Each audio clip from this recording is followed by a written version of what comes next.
Welcome to another episode of 3.5 Casts. I'm your host, Mike, and with me tonight are Troacted Hey guys, and listeners. oh, cutting you off already, and Fantasy Pen. Hello. So tonight we are going to talk about Monster Manual critters of all the monster manuals. Things we like, things that are obscure, things you might not remember, or maybe you just didn't realize how neat they were. So yeah, we've got lots to talk about. Really, there's hundreds of entries to talk about, so we couldn't possibly talk about all of them. So I will start us off with an entry from Monster Manual 4, the Ball Hanoth. It's just it's an aberration, so of course describing it will be difficult, as most aberrations are. But it's basically this very large creature with tentacles, and it likes to hide in caves and drop down on its opponents. And its big thing, its signature thing, is that it has an anti-magic grapple. So it can be really, really nasty if it gets onto any, uh, really anybody with magic equipment, because all of the magical properties of the person's magic items are suppressed. They can't cast anymore. So it's just bad times if they grapple, and they're good at grappling. They're CR10, and the fun doesn't stop there, actually. So they have 6 tentacle attacks, they have improved grab, they have constrict, and then, in case that wasn't enough, they also have dimensional lock, as per the spell, with a 20-foot radius centered on the Balhanath. So basically, if done correctly, it's nothing's going to get away. It can really do quite well with it. And, oh, I have one thing that I forgot that makes it even better with all that going on, is that it's blind, and it has Dweemer's Sight, which just means that it knows exactly where magic auras are within 120 feet of itself.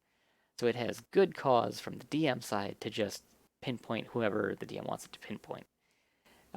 And one fun fact is I do believe it was Mind Flayers in their section, in either the 4 or 5. I mean, I would have to assume it's Monster Manual 4 just because it's the same book as the Balhanath. I just forget where the Mind Flayers are outside of Monster Manual 1, but they are supposed to use the Balhanaths to protect their lairs, which is just a terrible combination, just terrifying. I mean, to imagine like mind flayers who are already, they've got a reputation for being difficult, evil, intelligent critters, and then to pair them up with this anti-magic grappling monstrosity, it's just such a good, wonderful combination. I love it. I mean, imagine if the Mind Flayers are using the Psionics as different variant, and none of their stuff counts as magic, Oh yeah. so they can just walk past the Balhanath and be totally unaffected by it. I mean, Oh they'd man, basically not exist to the Balhanath in that case because the Dreamer site wouldn't pick up on them, right? Because it specifies yeah, magic, not psionic. no, I mean, Brutal. honestly, I actually hadn't looked at this monster before, but looking at its stats and also the picture, this thing is terrifying. Yeah. I would not want to run up against any one of these in a dark alley or a dark anywhere. Yeah, I used it once against the party. It was pretty damn effective. It was just one by itself, and it was pretty freaking effective. I forget exactly the circumstances that led to them killing it, but it was a pretty harrowing encounter. So, And the fact that they have what, like this plus 23 grapple, oh like yeah, how many wizards are beating that? oh yeah. I mean, if they get the drop on the caster, they're gonna get that caster. Like yikes. Have you ever used these in an actual game? Yet just the one time. They were in the Underdark for some reason. I don't remember the specifics, but basically, um, they were able to spot it. They did roll real well in their spot, so it didn't get the drop on them. But it was close enough, and I mean these things are fast. What, 50? Yeah, 50 feet. So I mean it was within one move and attack action. It could do it. Like I don't even. Well, it might have charged. I forget. Basically, first round, it went. It won initiative. It went. It got a caster. There were like 3 casters in the party, so he got one of them. Hit, grappled. All of a sudden, he couldn't cast anymore. It was Beguiler. That's what it was. He got the Beguiler, and then they're like, "Wait, what do you mean you can't cast? Like, what do you mean you don't feel like you have any magic anymore? Oh my god, anti-magic grapple! And then one person didn't know what to do, so he cast a fog spell, some kind of fog spell, and then it was just like now no one can see him to save him, and then it retreated into the darkness while dragging the Buckeyler with him, and it looked really really bad. And that's all I remember. Unfortunately, I don't remember how they saved him, but he didn't save himself. I'm sure of that. Oh man, a fog spell is like the worst thing to Yeah, cast against yeah, these it was like the things because worst they're thing.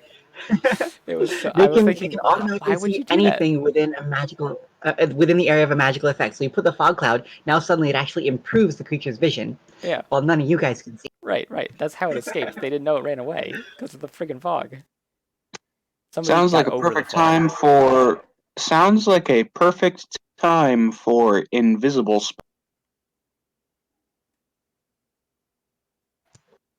Well, if you're invisible, it'll see you better than if you're not invisible. No, not invisibility. Invisible spell. It's a meta magic. Oh, an invisible fog. Well, it's That's blind just anyway. silly. Yeah, it has no vision. Oh, Yeah. and that So was notice another thing. It still this saw thing can them see coming. magic. It can see magic, but it can't see anything else. It can only see magic. Yeah, it still knew when they were coming. They're like, "What do you mean? There's fog." It was good. Oh, and I just happened to pick it randomly out of the Monster Manual 4. I was like, they're in the Underdark. I need a monster. I'm like, flip, flip, flip. Valhalla, underground. Yeah, okay, fine. And I'm like, this thing's a monstrosity. What have I done? No, it's an aberration.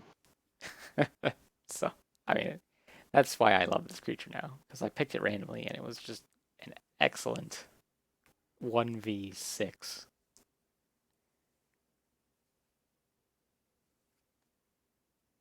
So So, I've got a monster too, which is also um, kind of an aberration theme. Uh, should I go ahead and yeah. Sure. okay? So the first monster that I've picked to share with you all today is actually a template. It is the Void Mind creature template from Monster Manual 3, page 188, I believe. Um, and uh, this is one of my favorite templates for bosses because it creates this great man behind the curtain moment. What it is a void mind creature is created when a mind flayer removes the creature's brain and then replaces it with a psionic slime. And then the void mind creature can extrude the psionic slime as like a tentacle through a hole in their head. And the mind flayer, of course, can control all their actions. Like they can basically dominate it at will, that sort of thing. Um, and what makes it especially terrifying is the mind flayer can like essentially see through the void mind creature's eyes, and they can use it as the source for their psionic powers. Furthermore, the void mind creature can once per day they can expel all the psychic goop out of their head in a cone, and it does a ton of damage and stuns anyone in the blast radius. So here's what a typical fight looks like against a void mind. Round one, immediately they expel all the slime in their head. Entire party, has to make a saving throw or be stunned. And if they're stunned, of course, obviously, it's horrible because they're like out of the fight for 1d4 plus 1 rounds, which is a lot. And then, because that's not enough, the Mind Flayer gets to take an action too. It's like, way over in another room of the dungeon. It's like, oh, there's a fight. All right, better use my Psionic Blast. Whoosh, and then it's like it's taking 2 actions per turn, one of which is the Mind Flayers, and the other which is the Void Mind creatures. So last time I ran one of these in a game, my player was like, what the heck? How is this thing taking 2 actions around? What is going on? Uh, and it did tons of damage on the first round. And of course, the tentacle can like grapple people without even have it's got 15-foot reach or whatever, and can make opportunity attacks and improve grab and all that. Um, so, so yeah, these things are scary. Have you ever used, or were you just making up a scenario, or have you used one of these? No, I used them exactly once. Actually, I think I might have mentioned it in passing in the podcast we did about our first experience DMing. It was in that mod. In that mod, the Where Madness Dwells. We talked about it in the other podcast, and Right. um, the big villain of the adventure is a couple, like three mind flayers, right, that have taken over an insane asylum. And so I had them turn the director, the former director of the insane asylum, into a void mind. And so they fought him, thinking that he was the big boss. And then uh, they were surprised when he blew his brains out right at them, like literally. Whoosh. Nice. I think that would probably make a really nice addition to what Speaker in Dreams module, part of the Sunless Citadel adventure path, so to speak. Does that have mind flayers in it? It does. It has a very weak mind flayer plot in it, and it's. I'll just say that having a void mind would make it so much better. Oh yeah, void minds are really great for this sort of plot because it allows you to have mini bosses, Exactly. right? Yeah, it's like you can have the tiered bosses. Also, they're pretty good against if your party spellcasters are running away with every fight, they add spell resistance and mind affecting immunity to the creature, which can make them significantly more challenging compared to your normal NPC. Makes sense to me. And because there's a visual tell, because there's the hole in their head, right? Yeah, that Uh, seems like it would Yeah, make it so pretty. they're like, they're always going to wear a hat, right? And so if the players catch on that the mind flayers are doing this, it gives them this cool intrigue. Like maybe they'll suspect someone because he's wearing a hat. And maybe pull off the hat like aha, and then he's not a void mind, or maybe he is a void mind and then it initiates combat and then, or you can have that whole trope with where they're subverting people in the town and doing their secret cult thing. Yeah, the cult thing is what's kind of happening in Speaker in Dreams, and then like at the end of it, you just fight the Mind Flayer, and it doesn't feel like there's any lead up to that at all whatsoever. So having one of the people be a Void Mind would be a nice lead up. Yeah, no, pretty much any adventure with mind flayers in it can probably be improved by the addition of void mind creatures. Certainly sounds like it. Fantasy Pen, what did you have for yours? Okay, I've mentioned them on this podcast before. Uh, my selected creature is a creature from Monster Manual 3. They are called the Protean Scourge. A Protean Scourge is a humanoid with the Shape Changer subtype. The Protean Scourge's entire gimmick that it pretends to be other creatures, even on a meta level. If your players learn that there are shape changers harassing a village or a tribe out in the middle of nowhere, their first instinct is going to be, oh, we've got doppelgangers. And they'll try to prepare for that. If your players, rather than hearing about shapeshifters, just witness a Protean Scourge in its true form, which, for the record, is a tall and lanky, red skinned creature with massive horn spines coming out of their back.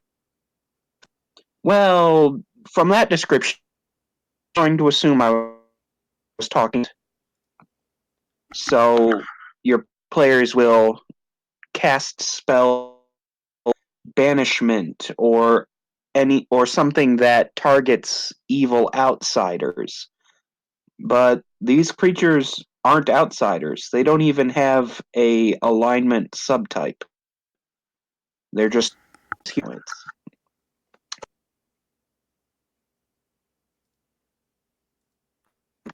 All of that said, the nastiest, and I mean nastiest, ability of a Protean Scourge is their ability to duplicate themselves when they receive damage. They split in half and create a second buff, sort of like a cell almost. Holy heck! I'm looking at that ability, and that is something. Wow. It's good stuff. I like that it splits the remaining uncast spells, though, so instead of duplicating them, because that would be so broken.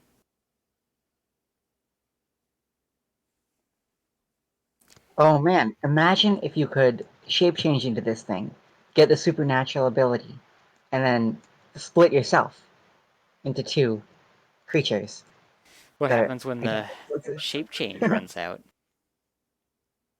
uh, well, Problems. look, what's the worst that could happen, right? Hmm. Good question. No, The I'm worst thinking, that could happen is you've just created an evil twin of yourself. uh, That's just I good beg to plot. differ. That sounds like a fantastic plot hook. Yeah. That would be the best thing ever. I'm totally down I for mean, doing in something. character, it's the worst thing that could happen. Okay. Oh, Yes. sure, okay, fine. Oh no, but you're right. The art is definitely spot on. Totally looks like a devil. I would like 90% mistake it for one of those. Well, yeah, you got to play it up like that too. Red skinned, horns, got spikes on its back, blood all over its weapon. And then they ask for a I mean, knowledge check. And you're like, wait a minute, why isn't it the planes? no, I mean it does say in the description that it looks vaguely demonic, which maybe is cheating a little bit.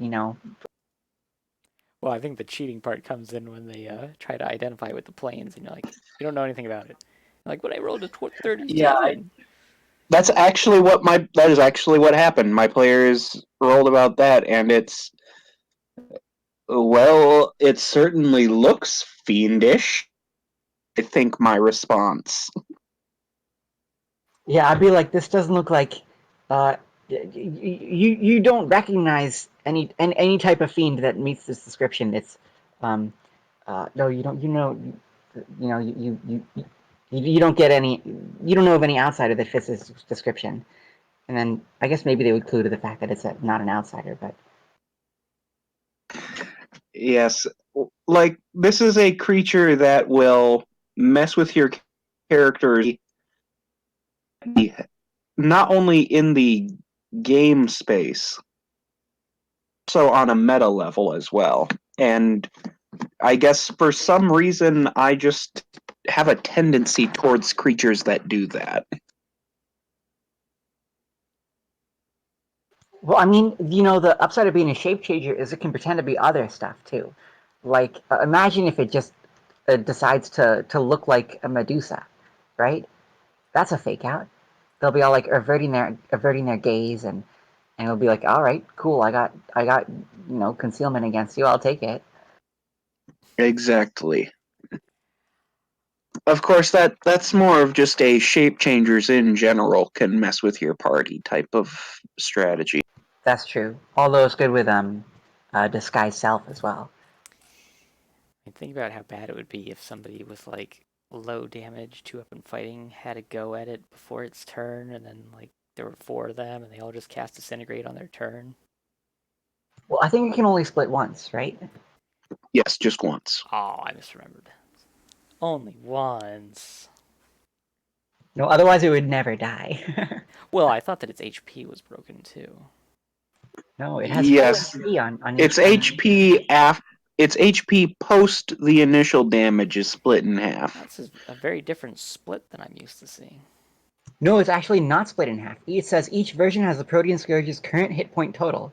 So if it has 80 hit points when it splits, then Oh both of right. the have 80 hit points. Yes, so it completely duplicates itself.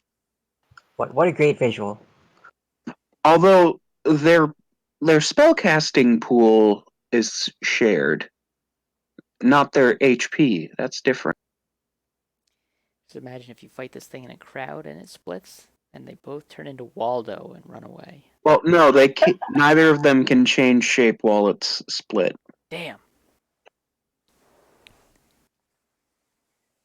Yes, a protean that splits is a protean in its true form, and a protean in its true form is out to kill you. So now I want to see. Do they usually come in solitary? Yeah, of course. Makes sense.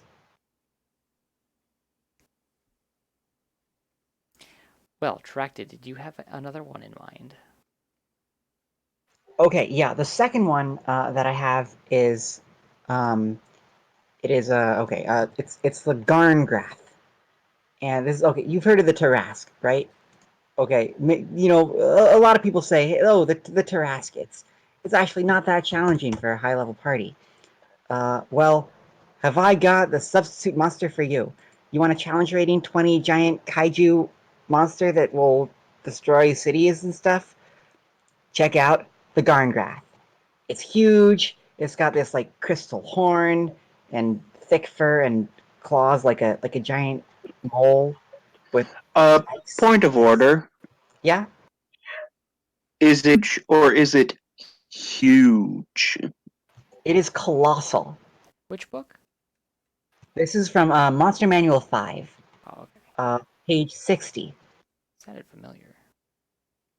Yeah, no. So it's got a lot of the similar defensive abilities to the Tarask. You can't hit it with spells or whatever. It's got immune to a bunch of immune to ability damage, immune to a lot of energy drain and energy, and it's got a 20% miss chance like all the time, and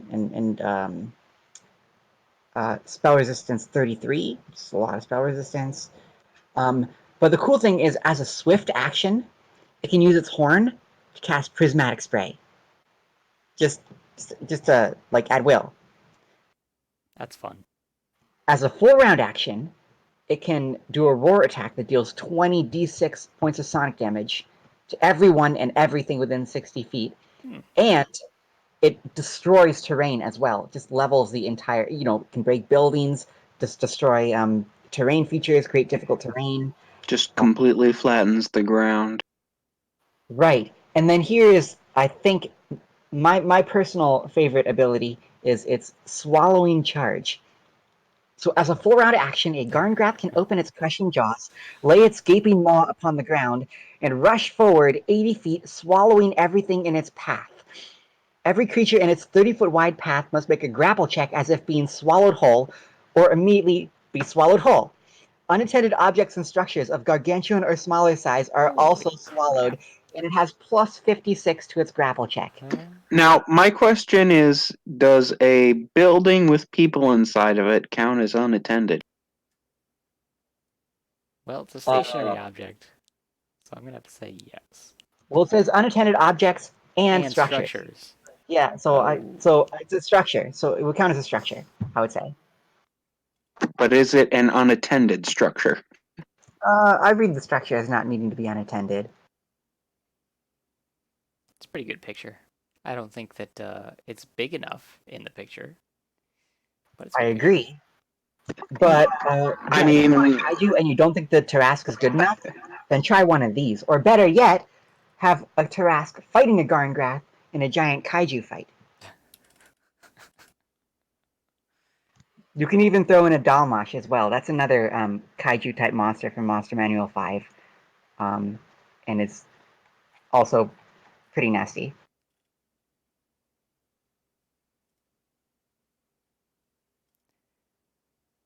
But yeah, Garngrath, the new and improved Tarask. Well, another one that I'd like to talk about, even though it's probably a fairly well known example of the Monster Manual too, is the Clockwork Horror, specifically the unique creature Adamantine Horror, which is the leader of all the other horrors. And the reason for bringing up that one is because, and it's really the only reason, challenge rating 9. It has at will, disintegrate, implosion, and disjunction, which is just cruel, just absolutely cruel to What just the fuck? go around CR9, he with said, CR9 with disjunction. You and lose all implosion. your stuff. You lose all your stuff. You lose all your. Everybody loses all their stuff. That's just a very specific fuck you and everything around you. Yes, yes, it is. And Isn't since it's implosion you die and you can't be raised? Yep. it's construct, Yeah, it's got spell disintegrate is resistance. the lowest level effect that he just called off. Is Yeah, still a hell. yeah. It's Wait, I just think I've heard of this one. This is one of those notoriously under CR'd monsters, isn't right. That's it? why I was saying it's one of the best examples of the Monster What is that Manual from 2's silliness. Monster Manual 2? Right, of course. Yes, yes. But yeah, it uh, just be like, okay, first disjunction, now implosion. I think Repeat. what I heard about this one was that you're only meant to encounter them as a group, which pushes up the encounter level to encounter them at a higher level. I I'm mean, sorry, that's encountering them as a group? well, it's so yeah. What Tracted's talking about is the fact that the adamantine horror is responsible for like creating all the other ones. There are electrum horrors, gold horrors, platinum horrors, and then the singular adamantine horror. And they basically go to like planets and take them over and replace all of everything with clockwork horrors. And given that how powerful the very first one was, kind of makes sense that they could do that. I mean, the other ones don't have nearly as notable capabilities. For example, the electrum horror. I don't think it has anything interesting, but the gold one has lightning bolt every 2 rounds, and the platinum horror also has lightning bolt, just better. So it's really the adamantine one that you have to worry about. Yeah, that's some nonsense. CR9, really? Yep. Would you actually use one of those in your game? Oh Would you God, throw it no, against your place? no. For one thing, we have an understanding to not use disjunction. We just don't use disjunction in my game. So there's that. But still, implosion, like at will, that's I don't know. That's I something. personally really dislike death effects. I don't think the gameplay is good, so I try to avoid monsters that use them, mostly. Like, sometimes they use assassins, and they can paralyze instead of killing with their death attacks, right? So that's not so bad. I mean, once the party's high enough level, I don't mind it so much anymore. Like right now, my party's level 14 and I use death effects. But yeah, I feel that way at lower levels. Actually, my two most recent player deaths were both to death effects. It was in Expedition to Castle Ravenloft. There's a somewhat notorious 5th level cleric who uses a scroll of Circle of Death. I Which, remember seeing a discussion about that recently. and he actually can't activate it. So Yeah. he used it on the first round. Yeah, so it's like a glitch in the book. But um, yeah, two players just straight up died. One of them I allowed him to turn into a ghost using the ghost walk rules because I had mercy. And the other one said, "Well, I didn't like that character anyway. I'm going to build a one." So I guess it worked out okay. But oh man, if I had thrown adamantine horror at them instead, they would have been so mad. Well, yeah. So I think the one saving grace about the adamantine horror is that it is supposed to be a unique creature. So it's kind of on the same level as the Turesk in that regard. Like it's supposed to be a unique creature. You're not supposed to just be like, oh, I need a random monster here, flip through the book. I pick you. Like, they're not orcs. So, Well, I think in the current canon, there's a whole planet of Tarasques, and there's just only one on Earth at a time. so what is that? Planescape that was a thing in from like second edition, right?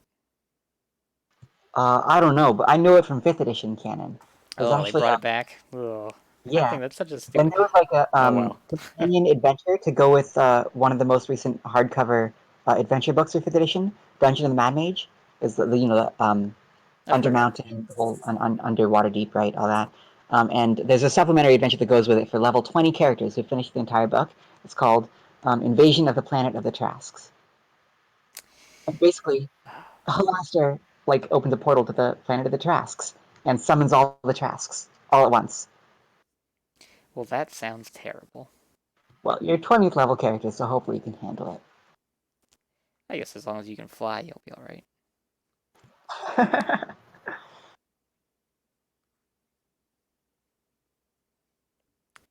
Fantasy Pen, did you have another one to bring up? Yes, just 1 second. Sorry, trying to deal with storm conditions. That's alright.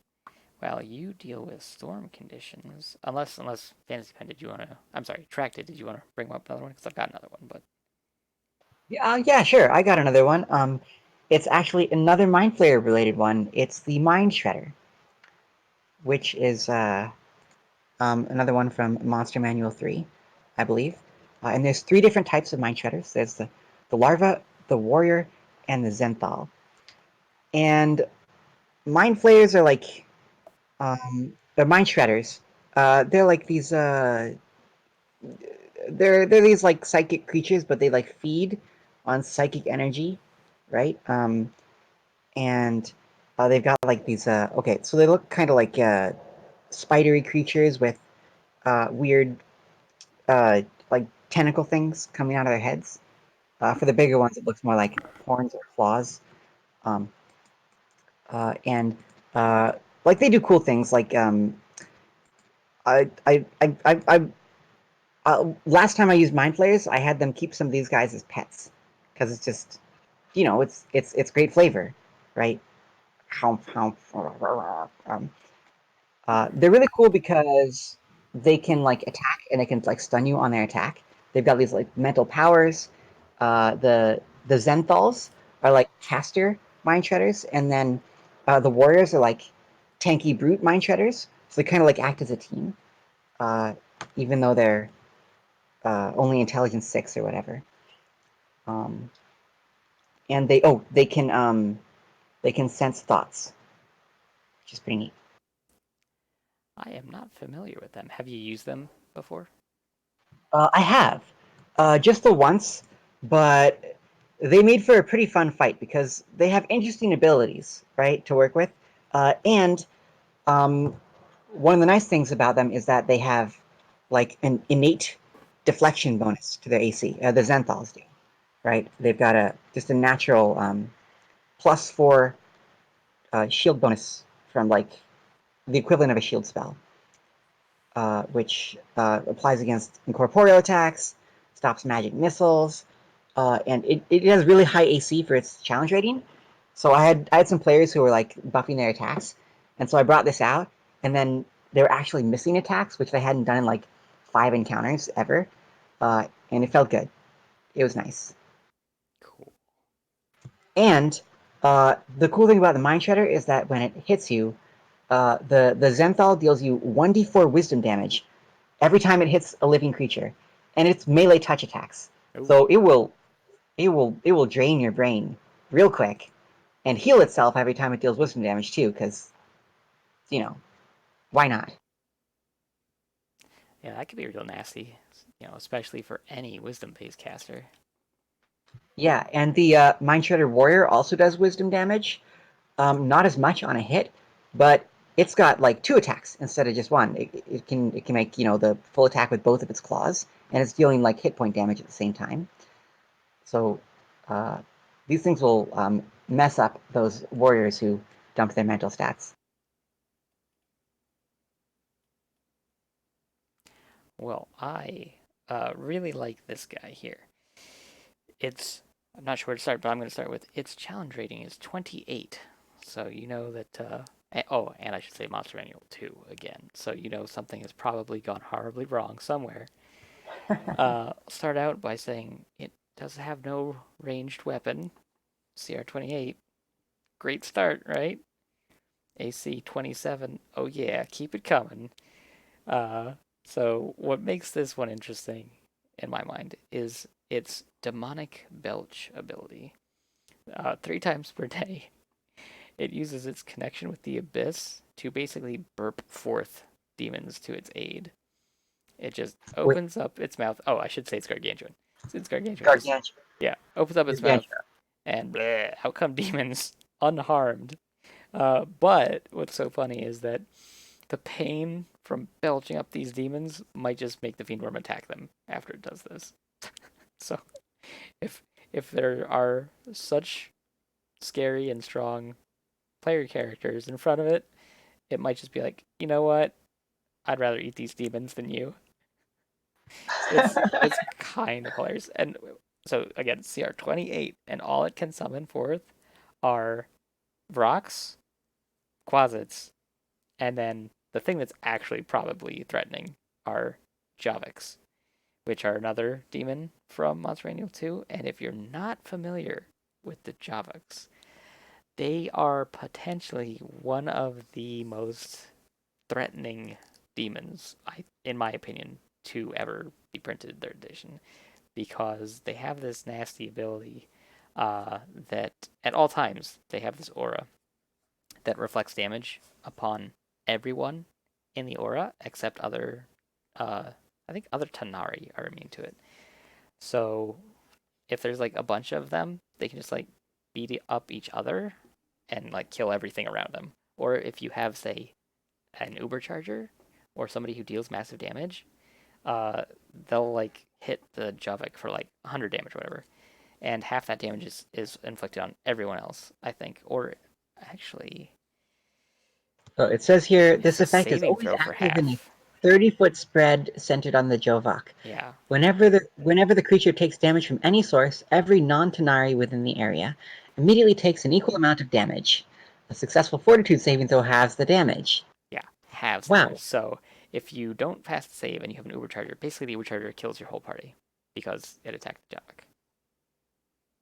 Well, that's fun, but it's also a challenge rating 5. Yeah, So, but that's the thing. Like, it doesn't even matter what the challenge rating is, because you could send it up against a CR like 30 party if you have somebody that's doing a lot of damage and doesn't know what they're, oh, it's just a little demon. I hit it with my axe. Party dies. It's just untyped damage. how many of them can the Belcher belch up? The Belcher can belch out. Let's see. It brings forth 1d4 to its aid. Oh, So, I mean, that's not even that many. no, it's as far as the fiend worm goes, it's not a big deal. But just as far as like the DM paying attention to what they're doing, like make sure that you think twice before you bring a Javik in. No, yeah, we got to take away some of the CR from this thing and give it to the Adamantine Heart. I'm sorry, every time you mention this creature's name, all I can think of is Javik, the Prothean companion from Mass Effect. I could exaggerate its name and be like Joe Volk. Does that help? That Are you does indeed help keep the image out of my head. are you Jovoking? And then of course the fiend worm has other less interesting abilities, like Portal, where it can line its well, it doesn't. It just automatically lines the lower part of its gizzard to the abyss. So when it swallows things whole, they might fall into the abyss. But if you're high enough level to be fighting this thing, it's probably not a big deal.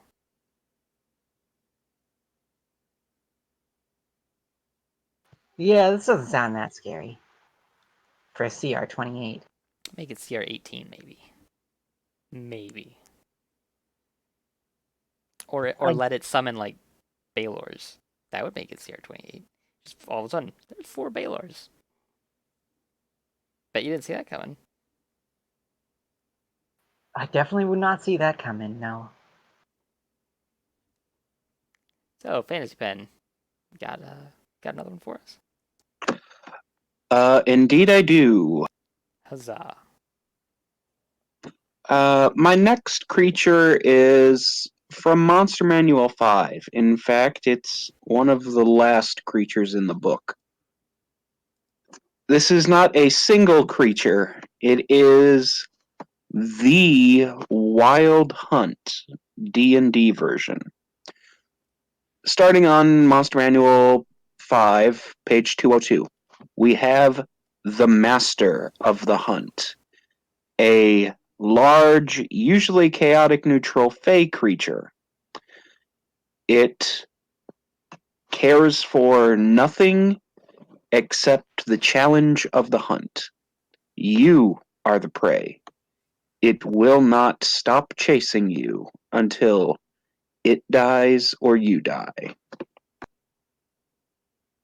You cannot escape, for it can always find you. Yeah, you do not want to be chased by these guys. Indeed, they have a collection of quite crazy magical weapons. Not so much in the way of spells per se, unusual for a Fae, but they have a ton of unique special abilities. And they are always accompanied by their hounds of the hunt. These creatures are what make sure you can't get away from the hunt, from the master of the hunt. Their bite traps you on the plane, and their howls can cause you to become paralyzed with fear. Also, the hounds possess a skirmish ability, nearly identical to the scout ability of the same name.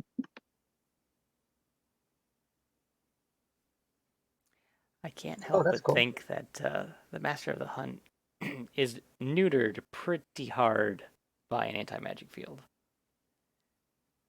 I feel like if a caster were to put down an anti-magic field on him and then a grappler like walked right up to him, that'd be game over for the Master of the Hunt.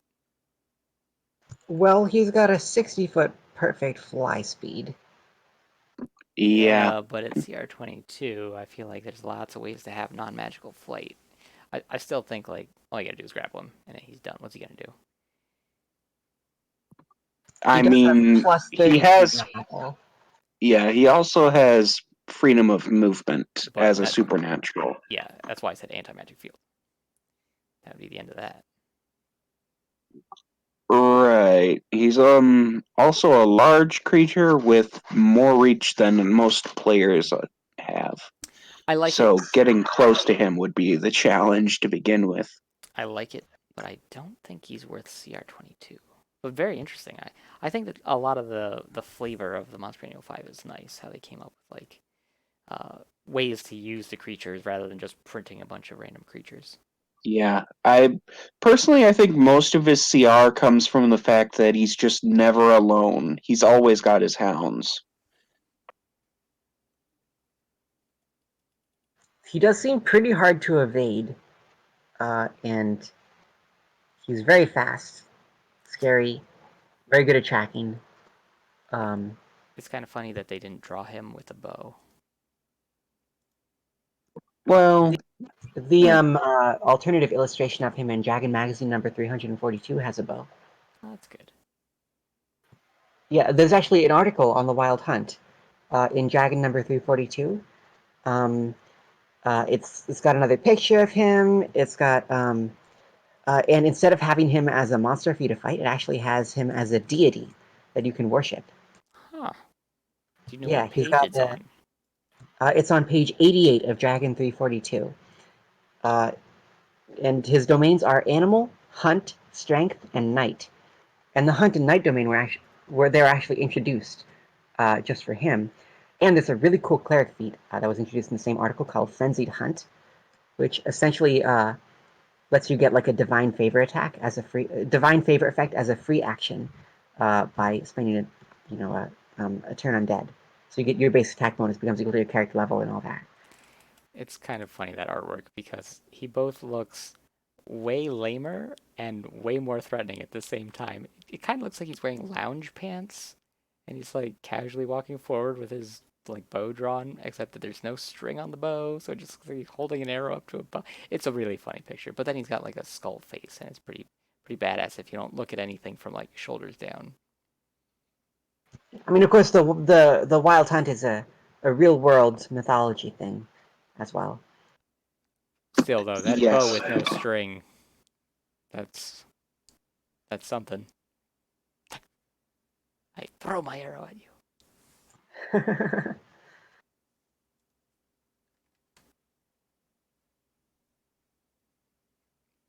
Good find, Fantasy Pen. I'm not familiar with this one. It's pretty Thank cool. you. My last creature is not obscure, but still a very good creature to have around.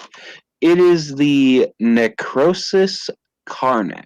At least I've heard of that one. I actually have not Yes. heard of that one. What's that from? Monster Manual 4, page 104. The Necrosis Carnex is not a particularly powerful undead. It only has 4 HD and it's a CR3 encounter. The big reason that you want these guys around is when they die, they explode. And they explode into a negative energy burst that heals any undead within a 30-foot radius, while also harming any living creatures within those 30-foot radius. Oh, I think I see another reason why you might want one around. That necrotic touch at will heals undead. Yes, so if you are an aspiring necromancer, these creatures are going to be, well, they are at once your medics and possibly your most devastating cannon fodder, or spell fodder, to be more genre appropriate. And they're pretty damn hard to hurt, too, because they've got this aura that makes anybody take a -2 on attack against them within 30 feet. And their AC Attack is rolls already and saving 21. throws. Yeah, their AC is already 21, which at CR3, I mean, it's not like the highest that it could be, but that's decent. Yeah, that's not bad. It's And equivalent their to attacks are 23 touching within attacks. 30 feet since that -2 also. What I'll Yes, be doing with these although things. they do take damage and a half from good aligned attacks. So paladins, they're basically easy to wipe out if you're a paladin or a cleric, but doing so causes them to heal everybody around them. That is undead, I mean. Do you know what this art reminds me of? It Let's reminds me see. of the magic card Mind Stab Thrall. I don't know if you guys know that art, but I'm it's not kind familiar of like with magic. this is like kind of iconic magic art where there's like this creature with like three spidery arms instead of legs, and then it's just like the head is just poking out. It looks kind of like this thing anyway. Um, no, but as a player, what I would totally be doing with these things is I would take the Tomb Tainted Soul Feet, and I would use the function that it says here where you can use Animate Dead to create one, and then I would just have it follow me around and bloop bloop heal me after every fight because it can do the at will negative energy touch, which Yeah, heals undead. that sounds good. Yeah. Yeah, well, these were some interesting monsters. I learned about some new ones. I don't know about you guys. Yeah, there were definitely some I hadn't known about before. Yeah, I'm probably going to use some of those Necrosis Carnexes in my Ravenloft campaign. All right, well, that was another episode of 3.5 Cast. Hope you enjoyed it. With me tonight were Troacted Hey, have a good night, everybody. and Fantasy Pen. Good night and good luck. Until next time.